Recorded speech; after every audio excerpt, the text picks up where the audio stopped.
Plus, the level. Okay, the following observation are taken. Okay, so we have Brad reading on A, the instrument at A, instrument at B, and reading that's 1.546 and 0.938. Okay? When the instrument is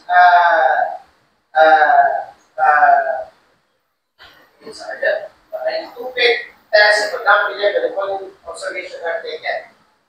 Okay, rod reading on A. Okay, when the instrument is at A, okay, money yung rod reading test sa A. Okay? And then, rod reading on B, when the instrument at A is 2.024.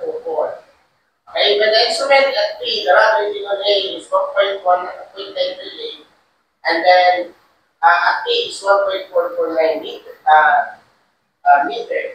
Okay? What is the true difference in elevation between the two points? So how can you solve this one? Okay, so karon ang ato button ato sa tanang test ang ato sloping sa ground. No? So, yung button is okay, since wala kang nakakuha sa ato ngayon, so when the instrument, ang atong left test is A and B ang strike. Okay, so pwede test niya.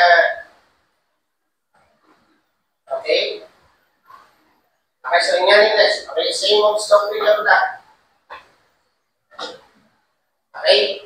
So ang atong ground test is when the instrument is at A, the rod reading at A test is 1.506. The rod reading at B, okay. And then okay. Then so let us say that's that only ang atong rod A, only ang atong rod B, no?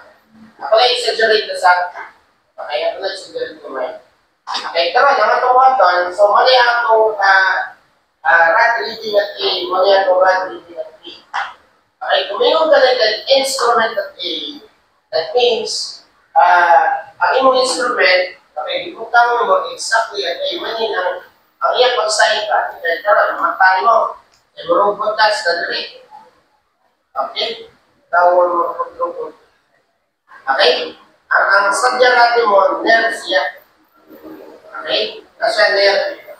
So, meaning to say, if ang imong instrument na dali, okay? So, kanay. And so, ang rod reading niya, guys,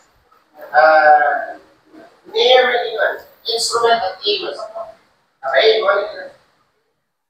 Okay, so this is the true line of sight.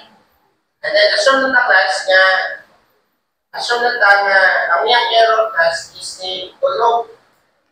Okay, meaning ito po ba? Ito po. Okay, so this is the error. This is the error. Okay? And then, button, okay. So, pila rating yan eh? Pila rating yan this?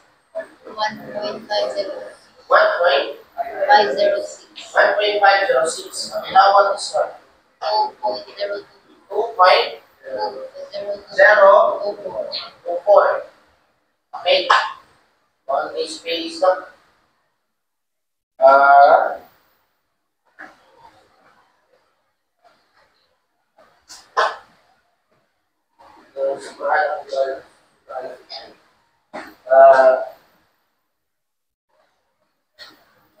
Kaya ako lang gawin yan. Kaya yung mga tapos. Okay. So, muna yung sloping ground. Okay. And then, muna yung itong sadyakan. Okay. Kwenta. Okay. Muna yung itong transit. And then, muna yung line of sight. Okay. Muna yung line of sight niya. Pero dito po na eh. Okay, dito po na siya. So, this is rod reading at B. Muna yung itong A. Okay, so this is H. And this is H.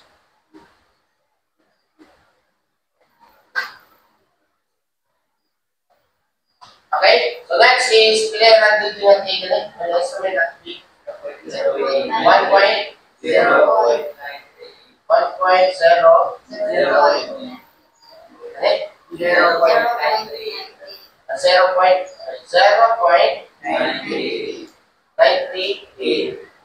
0.98. Okay? How about at B test? 1.449. Okay? And then this is the error. Okay, so kung naman ito po, we need to equation. Okay? By the way, ang atong error class is the same. Okay, dili guys na transit, kung imabalin, imababuhan, di mo na lang tilukon. Diba? Di mo na lang tilukon guys. Okay, ang assumption na okay, nag-ulo-ulo nyo mo, naka-level ba? Okay, leveling mo na. Okay, kung nasa iyo naka-level, wala na level guys, wala na yung nagamit mo. Okay, all through sa iyo, solving. No? So, wala nga, ang inclination niya is to, okay, same na. So, since at this time, same na. So, A is the same. No? So, therefore, ang atong button, we need to make an equation. Okay, so, una, dalitan. So, ang atong equation we made, that is H plus 1.506 is equal to 2.024 plus E. Okay? Plus E. And the next button, okay, mula equation, next is, natay-ilaw, so, bilang ito. We have,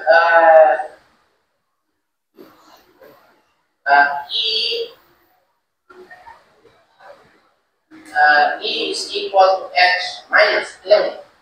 1.06 minus 2.024. Negative 0.51. Okay, so let this be your equation 1.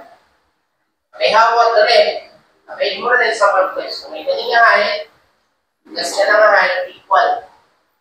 Okay, so therefore that will be equivalent to 0.938 plus E is equal to 1.449.